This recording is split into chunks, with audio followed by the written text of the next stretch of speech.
नमस्कार प्रणाम। हम खेसारी लाल यादव सबके गोड़ छू के गोड़ लगतनी।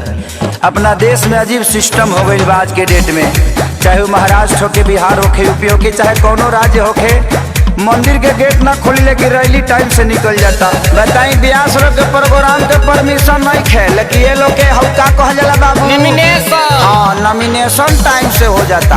का सिस्टम आ गई बा बताई। हमनी के माई के पूजा करे खातिर भी सरकार से परमिशन लेके पूजे के पड़ी।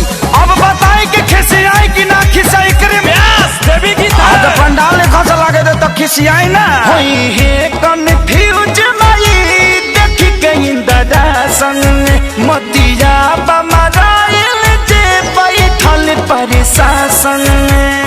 दबी मैया जिंदाबाद जिंदाबाद जिंदाबाद होई है कन्फ्यूज माई देखी के इंदरा संग मतिया बमराइल जे बैठल प्रशासन। जब नइखे परमिशन माई के आसन के त कैसे छूट मिलल बा नेता लोग के भाषण के, कैसे छूट मिलल बा नेता लोग के भाषण के। दबी मैया जिंदाबाद जिंदाबाद जिंदाबाद अरे भैया जिंदाबाद जिंदाबाद जिंदाबाद। अड़हुल फुलवा कहाँ चढ़ेगा लाल चुनरी कहाँ चढ़ेगा।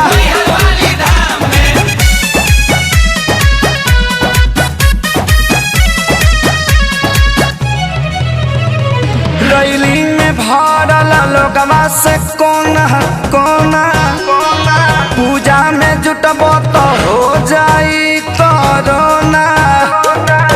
भांग खा के कानून बनावत रहलो।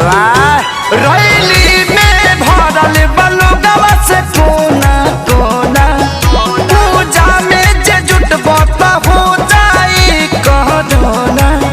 परिभाषा होवे है तो सुशासन के त कैसे छूट मिलल बा नेता लोग के भाषण के, कैसे छूट मिलल बा नेता लोग के भाषण के।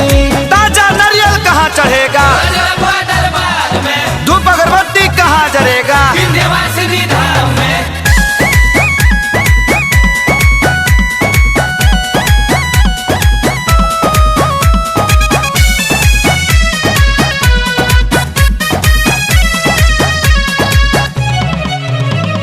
सोनू विकास बाना से पलो गवा लागल, यादव राज कुंदन सरकार भइल बा पागल।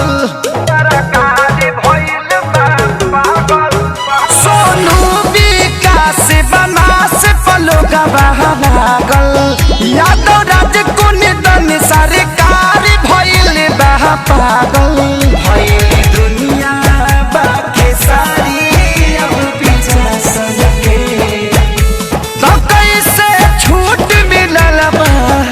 नेता लोग के भाषण के, कोई से छूट मिलल बा नेता लोग के भाषण के। जले माई के मूर्ति ना रखाई तले वोट ना दिया। जय माता दी।